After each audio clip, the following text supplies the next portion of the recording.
Challoner.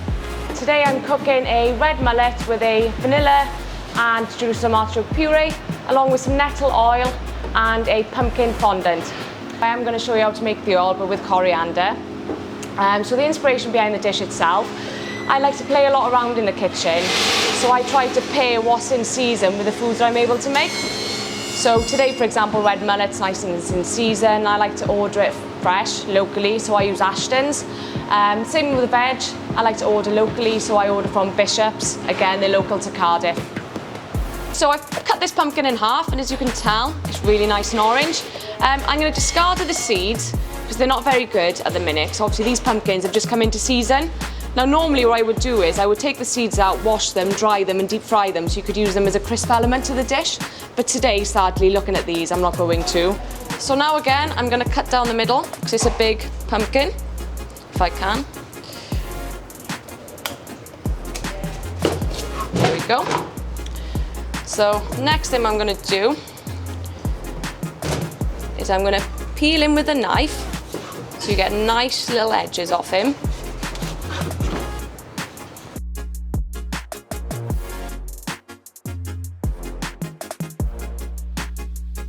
So the next thing we're going to do now is we are going to cut straight down here. So you want to be able to make yourself a nice fondant, pumpkin fondant. Now some of your pumpkins that you get on the day, they might not be ones that you're able to make cylindrical shapes out of. So I'll show you one that you're able to do on the day, which you could do some kind of rectangle shape if you wanted to. And then I will show you another cut down when I'm able to cut a cylindrical shape out of. So I have to cut off the edges because I want to make sure it's flat. Again, these are a lot more trickier than cutting into a potato because they're not the best shape. So you are going to want to cut off this bit here just to make it nice and flat. Now what I tend to do with any kind of fondant, I normally peel around the side. So when it caramelizes in the pan, it will leave you a nice color on the sides. So just round there. So caramelization is where you put a bit of butter in the pan, for example, or a bit of oil, but you do finish it off with butter. So you will get a nice brown color on this side of the pumpkin. The same with the potato, the same with any kind of vegetable. So with the pumpkin fondants made into shape, you will also have a lot of pumpkin left over. So if you wanted to, you could make a soup, you could make a stock. We're not going to do that today, but on the day you might want to. So with this pan, I'm going to put it on the heat. I'm going to turn it up as much as I can. Then I'm going to add a little drizzle of oil. Let that warm up nicely in there. So while we wait for that to warm up, we can get on with peeling the Jerusalem artichokes. So this is a root vegetable, hence why I'm using the brown board. I'm peeling on this brown board because it's a vegetable. Same as the pumpkin. A lot of other things have come into place at the minute, like the red onion. You would normally peel on the brown board, and then you would put the red onion back on the green board to cut, because it's classified as a salad ingredient, which is a strange one, because obviously you've got to use the brown board and then you've got to go onto the green board. So yeah, just make sure you're using the right coloured coded chopping boards when prepping vegetables. So I'm going to start cooking the pumpkin fondants now in the little bit of oil that you saw me put in there earlier. So all I'm going to do is face down like so, turn the heat down a second. If you attempt to use your fingers, don't use a pair of tongs when doing this because the oil is very hot. So as you can see, you start to get a nice bit of colour on both sides. So now all I'm going to do is put a tiny bit of butter in there, like so, and just let that melt in there. Again, being careful it doesn't burn.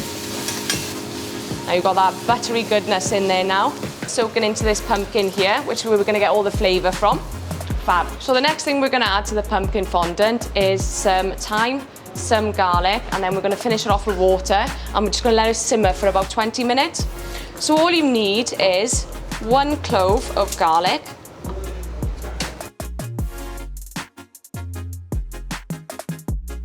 crushing this garlic because as soon as you crush this, the flavour comes out straight away. I'm only adding it to the stock just to create a flavourful stock for the pumpkin fondant. Add the crushed garlic and the sprigs of thyme to the pumpkin fondant mix, like so. So we're just going to put them in there, along with the garlic, and then we're going to add the water. Now I'm using water today and not vegetable stock or chicken stock because there's enough flavour in that pan with the garlic, the thyme, the butter, and I'm going to also add a bit of salt now to finish it off.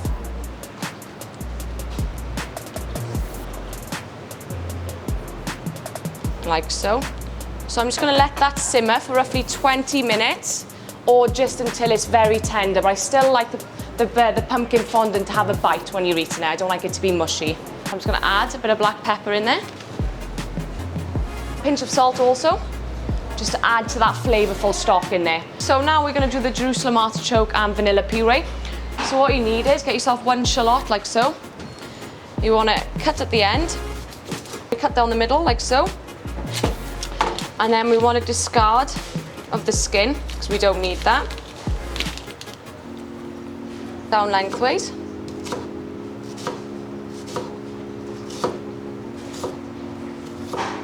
And then we're going to go down the middle. So this is what I'm doing here is a fine dice of this shallot. So in doing this, when I'm cooking it, it won't take that long to cook in the oil. And we'll do the same with the other one. Be careful of your fingers as you are going to be cutting quite deep there. And again the same, ensuring your fingers are tucked back, so if you do cut yourself, you will only cut that layer of skin and not your finger. Perfect. Now the shallots are cut, we'll start with the Jerusalem artichokes. We'll cut down the middle with these. And we'll do the same like we did with the shallot, but we won't cut lengthways up.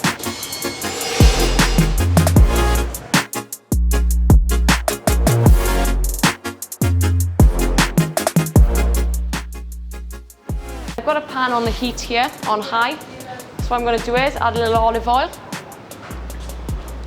Then I'm going to sweat off the shallots.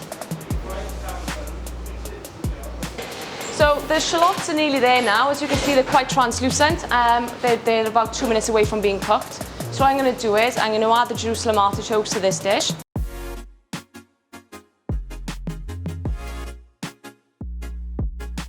And then I'm going to give it a quick stir.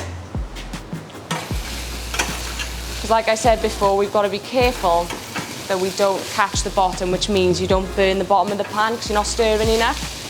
So as you can see here, obviously the heat is actually starting to burn the pan itself.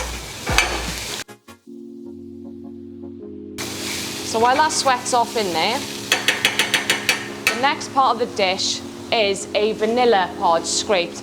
Now sadly today I couldn't get hold of any, but what you would normally do was you would cut down the middle of the vanilla pod lengthways, and then you would scrape the inside out, and then you would add that to this dish. So you might get vanilla pods.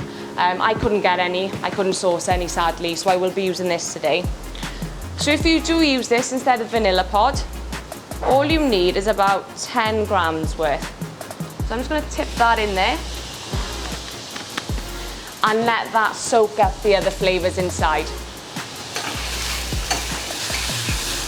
Next thing we're going to add to this now is the cream. I think the recipe states 150 grams, so that's how much I'll add. 150 gram of cream in here now. Now I tend to do it by eye, only because I've been doing it a long time, so I can understand how much I need, how much goes into the dish. So I'm also going to add a sprig of thyme also. Just add that to the dish in there. Swish him around a little bit. So we're just going to let that reduce by half. Let the cream, the artichoke, the shallots and the vanilla infuse together, and then we will blend that until it's silky and smooth at the very finish. I'm reducing this dish here, so all that means is I'm going to reduce it by half. So I'm going to let this simmer until the volume of the liquid is halved. So then all your flavour is in that other half of the liquid at the bottom, so it's been reduced so much it's thicker, it's nicer, it's creamier. Okay, so now we're going to make our nettle oil, but in my case the coriander oil. So I've got a bowl of cold water here, which I'm going to refresh the coriander in after I have boiled it for about 20 seconds. Now you can't boil it for any longer, otherwise you'll discolour the leaves and the taste will just become, it won't be pleasant. So like I said, 20 seconds at most.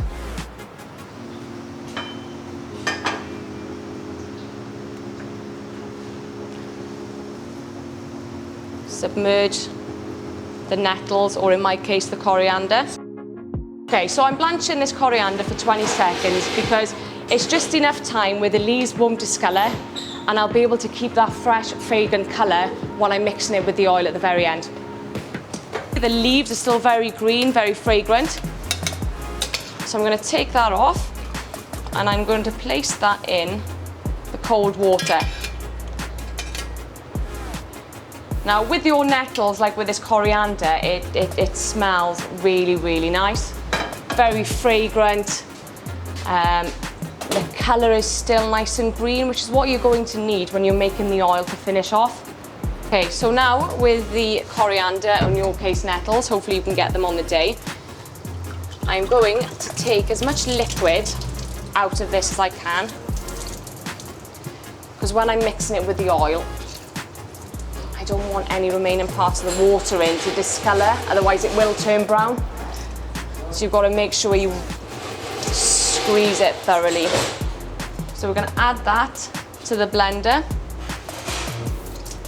We're going to add the oil, like so. And we're going to blend for roughly about 2 minutes until it's all combined. Okay, so this is just finished blending. So as you can see, it's very green, very nice, and the smell is phenomenal.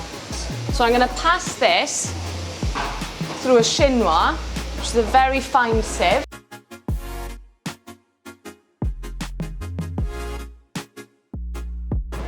So while we start for the pumpkin fondant and the Jerusalem artichoke and vanilla puree to finish, I'll tell you a little bit about myself, what I do, my background.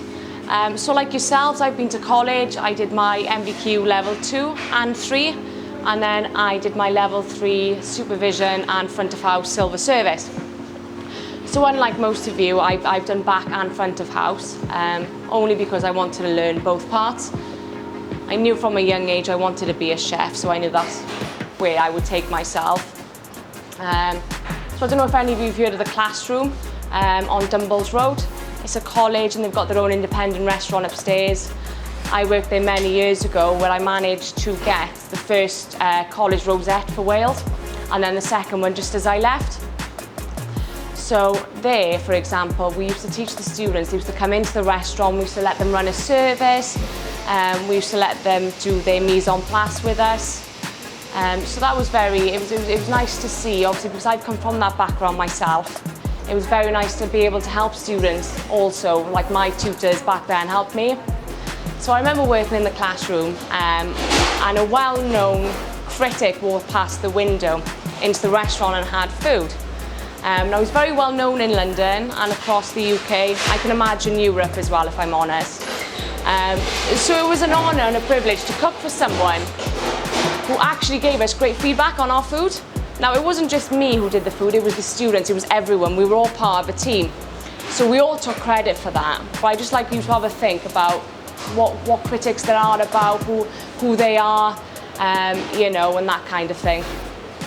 Okay, so the Jerusalem artichoke and vanilla puree has reduced by half, as you can tell. You see all those lovely flavours in there and all that colour. I'm just going to blend this now until it's silky and smooth.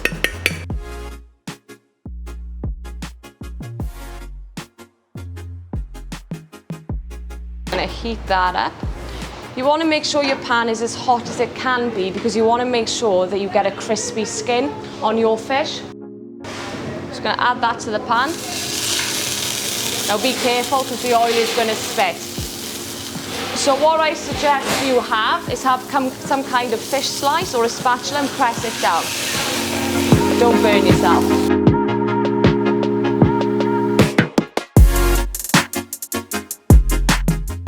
Like I said, skin side down. Just be careful of the oil spitting. Just gonna add a tiny bit of salt, not too much. And I'm also gonna add, which you may sound very bizarre, black crushed peppercorns. Now, a lot of people with this kind of fish like to use white pepper.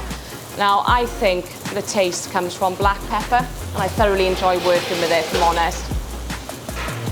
So just be careful when trying to take the fish apart from the pan.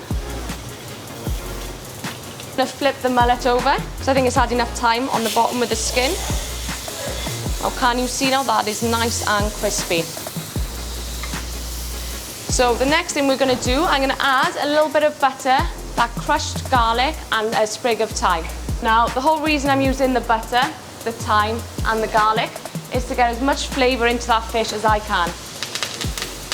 Again, be careful of spitting. Make sure we cover that nice flesh there. So I'm going to turn it back over again. And I'm going to baste the fish until it's cooked. So basting it all means you're trying to get as much flavour into it and also finish off the cooking. Now, as you can tell, it's basted for about 20 seconds roughly, because the fillets are very small, so it isn't any longer than that. So how I can tell that it's cooked, just by touching the top and I've got a bounce. Can you see? That means it's perfectly cooked. Any longer and it would have been overcooked, and it probably wouldn't have been pleasant to eat, if I'm honest. So the next thing I'm going to do, I'm going to transfer onto some blue roll on a tray, just to discard any of that liquid. The Jerusalem artichoke and vanilla puree here, all I'm going to do is put it through the fine chinois so we can get a very smooth and silky finish.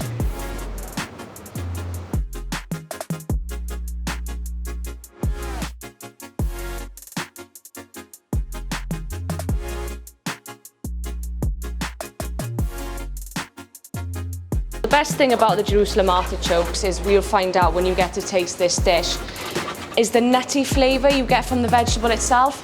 So you're probably wondering why I've added vanilla to such a nutty vegetable. But if I'm honest with you, it just goes really well. And it's one of those dishes that you can pair with almost anything. So with the red mullet, for example, you know, you've got a nice delicate bit of white fish, the nutty flavour, the vanilla. In your case, you might have the nettle, which is fantastic. So again, that'll be a peppery taste. Nettles taste almost like spinach in a way, or nasturtium leaves if you've ever had any. Okay, so we're going to place up the dish now. We've got all our elements together. So you've got your artichoke puree, your nettle oil, your fish that's been lovely basted in nice butter, and then you've got your pumpkin fondant. So, I've got this lovely dish here, which I'm going to use. So firstly, I'm going to place the pumpkin fondant about here, and as you can tell, it's nice and firm, just how we wanted it to be. Again, that takes about 20 minutes to cook. Okay, and then we're going to add our puree, silky and smooth puree.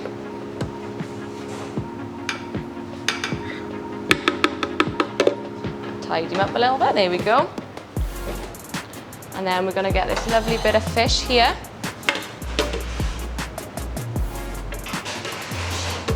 Which is falling apart because it's been cooked so beautifully.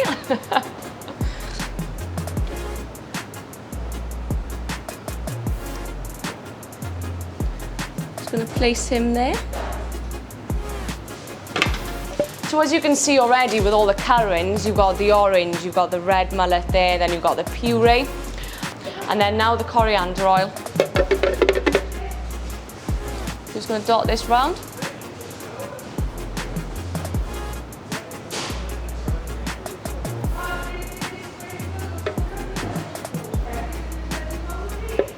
So the final dish, which is your pumpkin fondant, your red mullet, your Jerusalem artichoke and vanilla puree with a coriander oil.